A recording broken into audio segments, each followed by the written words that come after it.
Hey guys, I'm back with another video in our series on taxable accounts. As always, this is not personal, financial, tax or investment advice. It's just for education. So last video, we talked about strategic design and how you would design portfolios with the taxable account in mind. Now I want to fast forward and talk about, okay, you funded the taxable account. Where does it fit into your overall retirement funding strategy? Meaning, are you someone who wants to retire early? Or even if you retire at a traditional age like 65 or older, how are you going to utilize this taxable account? So let's start with that. Let's talk about, first of all, let's talk about what makes it unique. So a taxable account, unlike a traditional IRA or a 401k, you can access taxable account money before 59 and a half without penalty.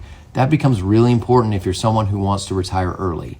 So this is sometimes known as a bridge account. So if you want to retire at 55 and you know you can't tap into the other accounts until 59 and a half, this is a great account to have, whether you're just going to live on it, whether you're going to help fund healthcare, or whether you're going to do some strategic tax planning. So a lot of times, if people retire early, between maybe 55 and 65, that's a time where there's a lot of tax planning going on, such as should we consider things like Roth conversions? If that's the case, the taxable account is the logical choice for you to help with something like paying the taxes on those conversions. So there's a lot of flexibility that occurs there. The other thing is the taxable account for a lot of people, unless you have a short-term or mid-term goal for it, ends up being fairly aggressive, because if you do have a bond allocation, it needs to be something like municipal bonds that are tax-free. So bonds are much more suited to something like a traditional IRA where the income is deferred until you withdraw it, because you want to avoid as much income that is forced on you in a taxable account as possible. So why is that important?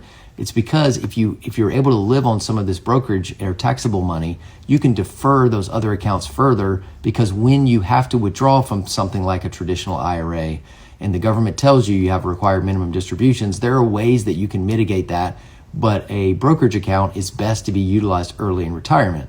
The other thing that comes into play here is you can actually mix and match the different ways that you distribute income in retirement, but you can't do that if you don't have all three types of accounts. So having a sizable taxable account could really help you create your own tax bracket in retirement, and that could be really powerful. So traditionally you would withdraw from taxable first, then tax deferred, then Roth, but in reality there may be many reasons why you may decide to mix the three. And when you mix them, you can really control your tax bracket and have real clarity in terms of how much you pay, because that's the biggest payment you're probably going to make over the course of your entire retirement.